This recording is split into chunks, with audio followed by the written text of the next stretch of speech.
Welcome to the Wholesaling Inc. podcast. I'm your host, Chris Arnold. As always, we are grateful that you're spending your time with us today. And if you're spending your time with me, you know I'm going to do my best to deliver for you and bring you some great value. I've got something exciting today because the topic that we're about to hit on, I'm going to be talking literally with the man, the myth, the legend, Rafael Cortez, who is obviously one of the newest coaches at Wholesaling Inc., coming in and teaching, the Rhino Tribe wholesaling course. I like to call it taking you from 0 to 1, from not doing a deal to doing a deal. But what I love and what we're going to talk about today is it's so much more than that. And so if you're sticking around today, let me tell you what you're going to get. We are going to break down a philosophy that literally you can walk away with today and begin to understand on how to build your wholesale business. So really what we're talking about is some people come in and they teach wholesale and they teach you to do a side hustle, right? They're gonna come in and show you how to do a deal or two and then kind of sayonara, see you later, help you have a good time. What I love that Rafael Cortez is doing is he's not teaching side hustle. He is teaching how to actually build a business. And if you know me, I love people that build businesses that can be scaled, that can be run without them, because you'll never get to the freedom you're looking for if you own a job. You're getting in this in order to build a business that is automated, that runs without you. So Rafael Cortez, what's up, buddy? Welcome to the show, man. What is going on? Thanks for having me, man. I'm so excited. Man, one of the things, man, I'll applaud you on is you and I getting to know each other.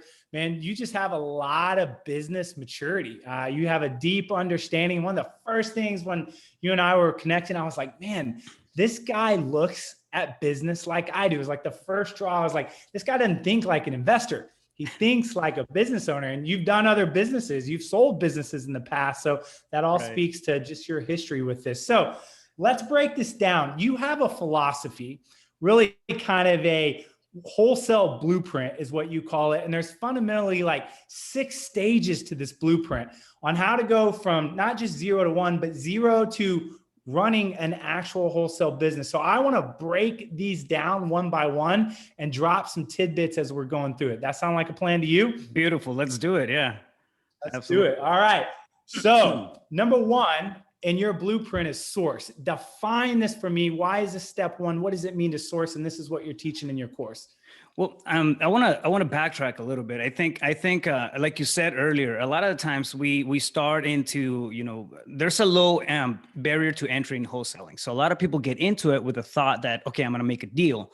And then next thing you know, a couple of deals come by and you're still kind of in that rat race, right? You're still in the mouse's wheel, going around and around, and you can't step away from it. I think it's important to understand how to build a business and set up the foundations, because that way you can step away from it eventually after you have all your pieces in a row or ducks in a row.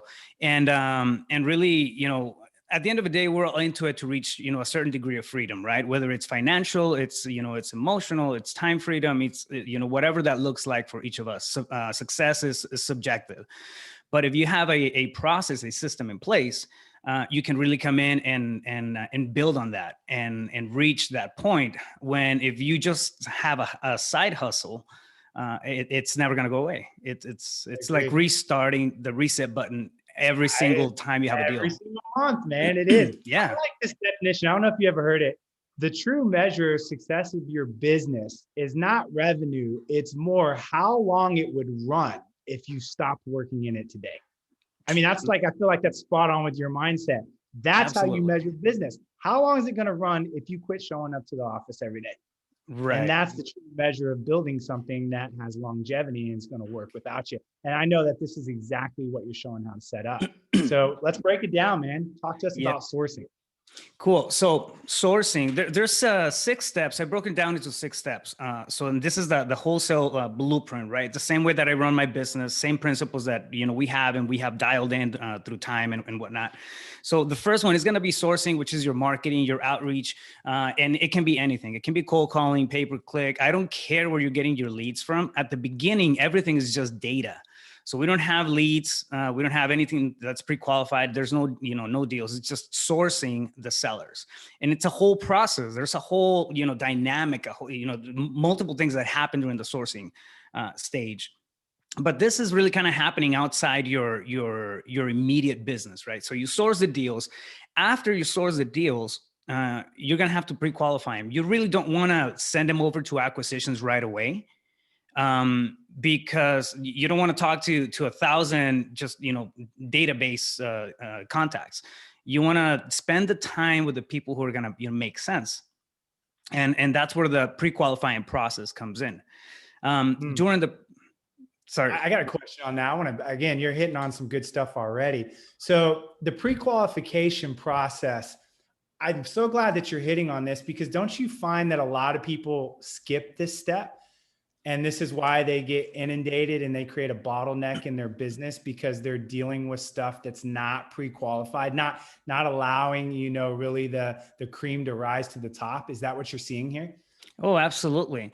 I think there's a process to pre-qualifying, and this whole thing can be one single conversation, right? When you're sourcing, you have a small conversation. It's short, one page, thing that we go through. But when you're pre-qualifying, you're going through an actual discovery process. That's where you want to get to the root truth of what the problem is. And have that one-to-one connection with the seller. That's where rapport happens. If you skip the pre-qualifying process and you don't have that discovery session, and you move on straight to the offer, 90% of the time you're going to lose them. You're going to lose them right there and then. So it's just ineffective. It doesn't work. Yeah. So give us a couple nuggets. Like when you're teaching how to pre-qualify at a higher level, what's maybe one or two, practical things you could drop, whether that's a question that you ask or a particular area of the seller that you pre-qualify, whether that be like motivation or, help us understand this a little bit better practically. Well, part of the pre-qualifying process is going to be the 4 pillars, right? And we break those down on a regular basis: condition, timeline, motivation, and price. So we do say that again. I like that. That's a good structure. It's what? Condition. So the condition of the property, the timeline, how soon they want to close, the motivation, which is the reason why they're selling, what's the real problem, the issue, and then the price, right? If the numbers make sense. So that's a great structure, by the way. Real simple, real practical, right there. If you're listening, you can run with that right now to make sure you're pre-qualifying well. Keep going. Right. So and on the price, I mean, you're looking at making sure that the numbers make sense and all that stuff. But one thing that happens when you're having that conversation with the sellers is a lot of the times, especially when you're starting off, you're kind of going off of this robotic script, and you have 7, 8 questions that you go through, and boom, boom, boom, boom, but it's not really landing. It's not really, you're not really building that connection. And at the end of the day, we have to look at the other person on the other side of the phone as somebody that we can provide a solution to. So it's not just a script, it's a human on the other side, and you have to treat it as such. Believe it or not, is what I hear you saying. Like, hey, you have some mechanics to this process, but you can't be mechanical in the way that you go about it. Is that right? Absolutely. Absolutely. So that, believe it or not, there's a process, a system to that as well, to have better conversations and kind of tap into that rapport and that connection when people feel more comfortable with you and they start opening up and really sharing what the real issue is, so you can get to the root problem of what they're having, and then provide a solution for them. At the end of the day, we're here to give them exchange time and convenience for equity of the house, right? But if we can't have say that again, that was so well said. I don't want to miss that nugget. At the end of the day, we're here to exchange, give them time and convenience in exchange for equity. We're looking for equity so we can build a profit. Simple as that. But if you don't have a good discovery session, if you don't spend the time and know how to do it methodically, it's not gonna happen. You're not gonna find out what the problem is, and you're not gonna know where the convenience can be provided, so you can get equity in exchange. Yeah, man, I 100% agree with you. Even going back, I've been doing real estate now for 15 years. I can remember by the year, maybe 2 in my business, how thorough my pre-qualification. Like literally, we had a green pre-qualification sheet for sellers. And we had a yellow pre-qualification sheet for buyers. And literally my coach had him do that way so we wouldn't lose them and get them mixed up, because we'd have a lot of pre-quals. And that allowed us to make sure, again, at that point, we were dealing with retail listings and buyers. But man, that pre-qual sheet was everything to me. And so Rafa, I'm totally on board with the way that you're thinking and your philosophy. So first you source it. Second, you go through the pre-qualification. What's number 3 in your wholesale blueprint that you teach? So this is the acquisitions process. It's really the backbone of the whole thing. I mean, we have marketing and the sourcing and everything, but if you can't close them, if you can't come up with the right numbers, if you can't come up with the right offers, and really navigate that closing conversation, none of anything else that you're doing is gonna matter. You know what I mean? So during the acquisition process, you have to make sure that you're tapping into the right numbers, how to present the offers, how to break them down. One thing that's happening right now, and it's very common, and it's just because of the way the market is kind of shaping up, the lowball offers that we're used to seeing left and right, they're no longer working. It's hard to be a one-trick pony now in wholesaling. So you have to have different options of coming in and then looking at a deal, structuring a deal, and acquisitions. That's really what it is. It's an art. You have an art in marketing, in sourcing and converting, right? But there's takes a different set of skills to be a good acquisitions rep. I totally agree, because you could literally take an administrative person to do the pre-qual, but you wouldn't take that same person and put them on the acquisition, because it's the difference between a connector and a closer, right? Absolutely. And I know some listeners now are going, man, I'm doing such a great job, connecting with the seller. I have good empathy. I know that I'm a good listener, but when I get that ball down into the red zone, I'm just not getting it into the end zone. What I'm going to tell you is you're doing a great job at connecting, but you're not closing. And what Rafael's telling you, and he's spot on again, is that is a different scale to get that ball into the end zone, because you got to go from connecting to closing. And some people feel really uncomfortable with that. So let me ask you this. Someone that's a connector and struggles a little bit with the closing side, like it feels a little bit too aggressive, right? Or it makes me feel uncomfortable to really make that ask, right? For that price, like I'm like dreading it, I'm sweating it. Maybe what's one thing in your program or that you teach that help people in that acquisition phase maybe get past that fear? So the word fear, I want to highlight the word fear here. I think a lot of it, and 90% of it, really comes from a space of not understanding what's after. So what's on the other side of that conversation when you're closing? What expectations and that sort of thing, right? One thing that's going to help you get over fear is running the right analysis, running the right numbers, and knowing what you're going to be talking about. Especially if you're somebody who's very analytical or somebody like usually who's doing like a pre-qualifying process and that sort of thing. It's going to want to have everything down to 100% right before they actually take that action. And in closings, when you're negotiating, it doesn't work that way. You're never going to have all the answers. You just have to be ready and then jump in, to the best of your abilities, and then jump in there and see what the conversation throws at you. Now, one of the hardest things, Chris, believe it or not, is to drop the number. When you're dropping the number, if you can't get a number out of a seller when you're negotiating during the acquisitions process, and you have to give them your number, the simplest way to come about is to do it fast, kind of rip it off like a Band-Aid. So if you have a property that you're going to offer $100,000 on, it's worth, I don't know, 220 or whatever. You drop the 100. And here's where the hard things come, or where the hard part comes. It's after you drop the number, you have to stay quiet. You can't say anything. You have to drop the number. Right there. Drop the number and just shut up. Yeah, drop the number, and it sounds like something so simple. Don't try to justify it. Don't try to create a disclaimer. Just drop the number. That's great practical advice. Totally agree with you. Yeah, by the time you drop that number, you already have that discovery session. You already prep them for what's to come and kind of what to expect based on our closing blueprint that we have. And so, I mean, they already know the numbers. It's a logical offer when you're dropping the number, but when you drop that number, regardless of what you do before, do not speak and see it as a game. You have to stay quiet. You have to just wait for them to respond, because if you start talking, justifying your offer, you're giving them an out. And that's when the conversation goes from a closing conversation back to, oh, the weather is real nice, and you lose them. Dude, well said. I mean, okay. So, and I think people listen, like you're already taking notes, right? You're like, okay, this guy is actually giving me some useful stuff. And again, that's why I love about Wholesaling Inc. Every coach that we have is very instructional. We are not educating, we're instructing. And instructing is like, step one, do this. Let me give you the practicals on exactly how to do this. And in my opinion, that's what separates Wholesaling Inc. from all the other stuff that you find out there. And again, you can tell this is, Rafael, what you're giving right now is what I would just call straight street smarts, right? You can only pick this stuff up if you're a practitioner and you're actually in there doing deals, which you're doing.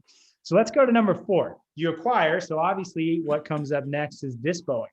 So talk about this step number 4. And again, bring us another little practical morsel, man, that we can chew on.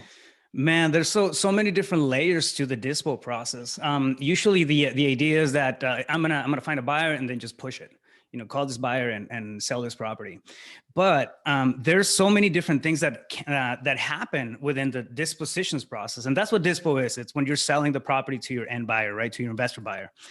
And so you have a deal or the contract. You have a deal and then you're selling that, that deal over to your end buyer. One of the things that kills me, and every time I see it so often, is that people are leaving so much money on the table on the dispo process. For example, we have a particular way that we come in, then we structure the deal. So we lock it at this one threshold, right? But when we come in on the dispo side, after we have the contract at hand and it's all signed, we'll rework the numbers, do a couple of things on there, and then ramp up those profits as well. So we usually end up adding another, $10,000 to the deal aside from what we have on the acquisition side. Because you're optimizing your dispo strategy, and you're absolutely right. I think a lot of people, whether they use ActiveCampaign, MailChimp, they got some emails in there. Let me tell me if this is what you used to see. You got some emails in there, right? You worked real hard to build your buyers list. You press send, and then the first offer that comes in, you take. Yeah. That's usually a lot of people's strategy. That's not like getting everything you can out of everything you got. Can you imagine, let's just say that you do 20 deals in a year. And, someone like Rafael comes in and goes, I'm going to show you how to pull an extra 5K on each deal.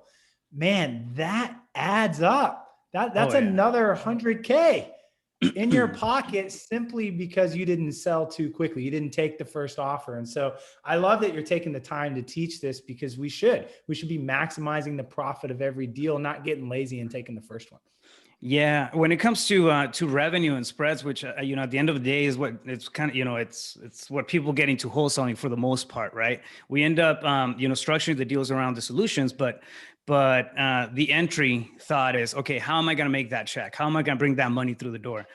There's not just one way of calculating that profit. I mean, we have 4 different ways of getting or building up the cushion for profit. One is through the comps. We have specific process. The other one is through the repairs. The other one is by showing our numbers, so making the offer logical. And then we built another cushion for profit through the dispo process. So that's 4 steps where you're building profit into the deal, as opposed to just coming in, making an offer and trying to make $20,000 sound like it makes sense to your end buyer. Like, you have to be methodical about this whole process. And I hope that that's, if you're listening, what you're thinking to yourself is, man, this sounds like really systematic. And what I want you to say is, it should be.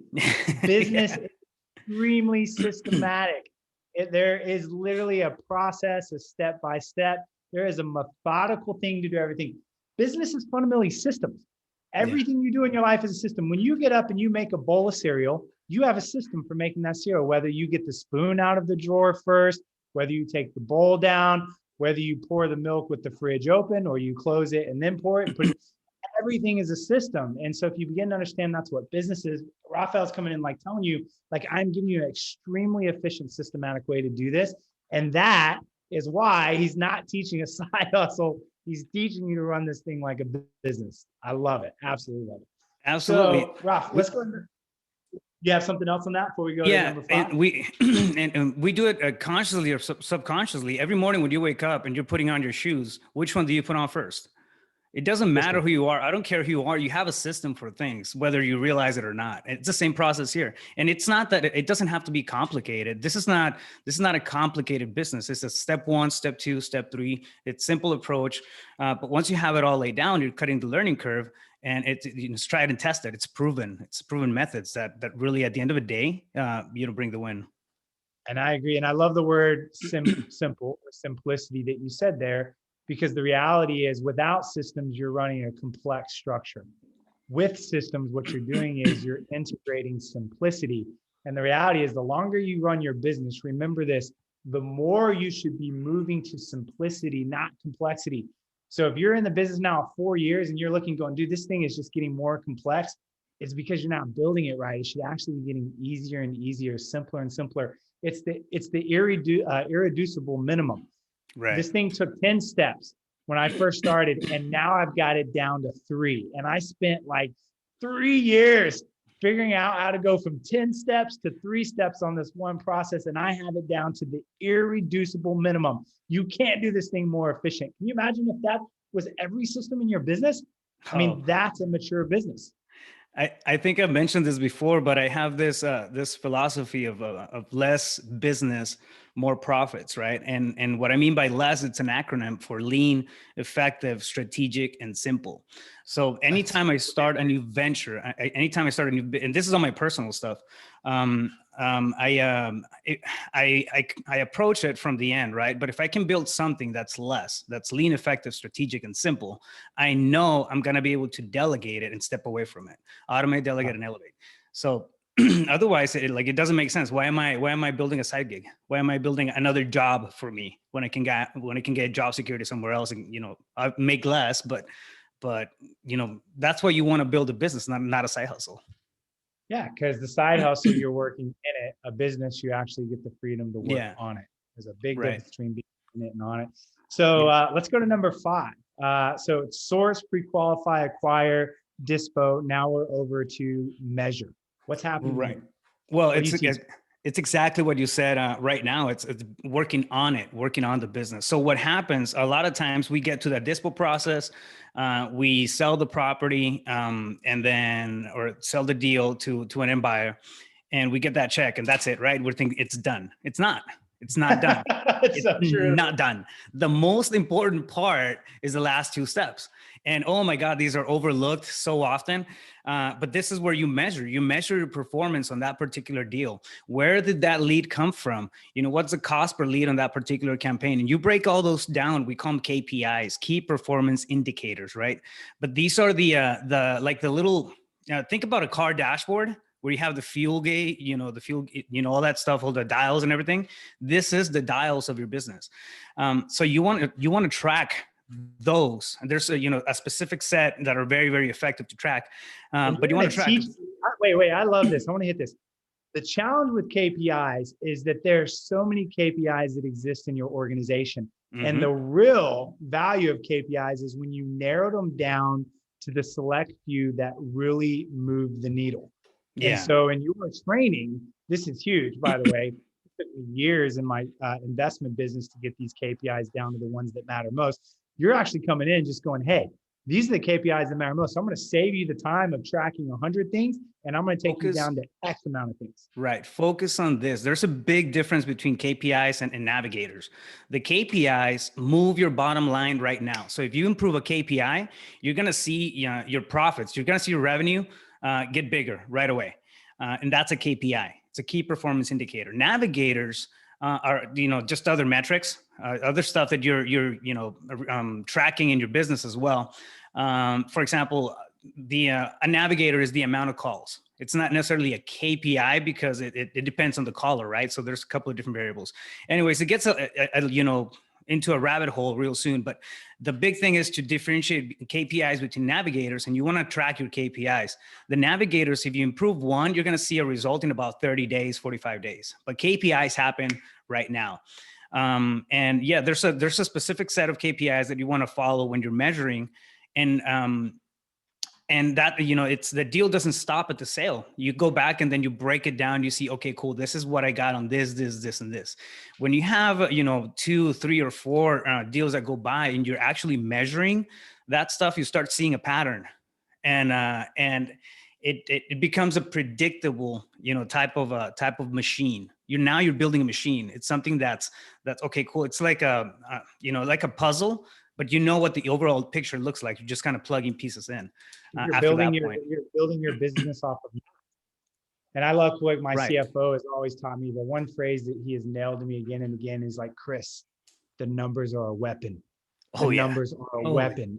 You understand the numbers are a weapon. Dude, it's game over when you understand every important metric in your business, because you go from estimating and guessing and predicting to know exactly what's going to happen, because all you're doing is doing a mathematical equation. So I want to make X amount of money. If you know all your KPIs, you can back that all the way down to how many leads you need, to how much money you should be spending, to the whole thing. And then this is why you see businesses really blow up, because they're able to come in and turn that volume up, not by guessing on the business, but by strategically understanding the math behind. It's just a science. Right.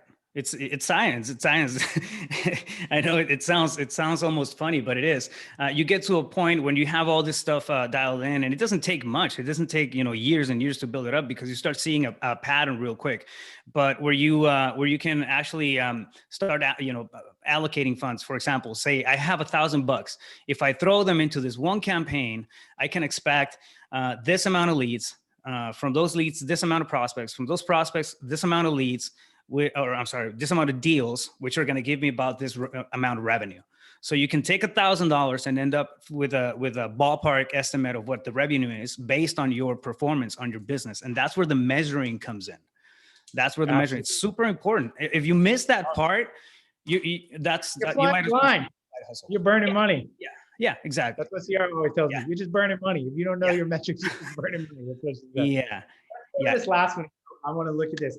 The last one after measure is improve. So now we've got your 6-step process: source, pre-qualify, acquire, dispo, measure, and number 6, bring it home for us, Rafael. This is really where the magic happens, because it's where you take all that information, all the experience from that one deal, and we do it on every single deal. We have an improvement session, a breakdown. So this is where you take those metrics, what you made, what the scenario of the seller was, and you start asking yourself, and we do this with a team. I'll bring my director of operations, the acquisitions guy, and then we'll start having these conversations. Okay, cool. And it's not like a 5-hour long meeting. It's just a, sit down, 15, 20 minutes, but we break down each deal and we start asking ourselves, okay, regarding this deal, what's the most important thing that we should be talking about? That's one. And then, okay, what could we have done better? Okay, did we have any excess, expenses on this that were not needed? If so, how can we improve them? So you start, packing all that information and putting it all together, and you have this cool little recipe for making the next deal better. And that's how your overall operation, your business, because it's now a business, starts to improve. And that's what you can, when you can start looking at, okay, I want to make more deals. It's really, interesting when people come to me and they say, you know what, I want to scale my business. Okay, what's your process? I don't have one. Like, what do you mean you want to scale and you don't have a process? Yeah, I don't have a process. Well, you can either scale chaos or you can scale results, right? There was a lot of meat on that bone right there. So yeah, I'm sorry, I get really passionate about this. I'm on the same page with you here. I'm gonna put this into a principle, right?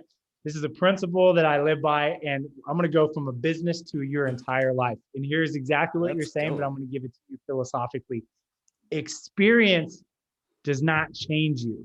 Reflection upon experience changes you. Oof. People have experiences all the time in their life, and they don't grow, they don't change. Nothing happens in their life because of that experience, because experience alone will not change you unless you take the time to reflect on what that experience was meant to teach you.